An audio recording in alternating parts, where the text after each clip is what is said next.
করে সেখানে বেড়ে যাচ্ছে। সেখানে সরকারকে সেখানে নিয়ন্ত্রণ সেখানে করতে পারছেন না। সেখানে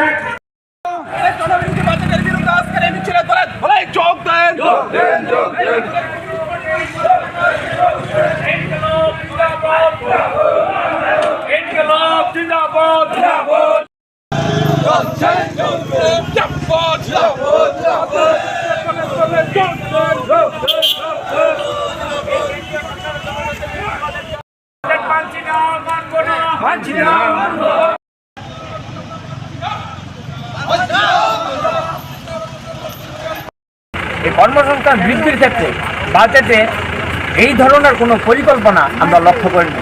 সার্বিকভাবে দেশের ধনীদের স্বার্থ রক্ষাকারী এবং শ্রমজীবী গরিব অংশের মানুষের স্বার্থবিরোধী এই বাজেট তার আমরা বিরোধিতা করছি।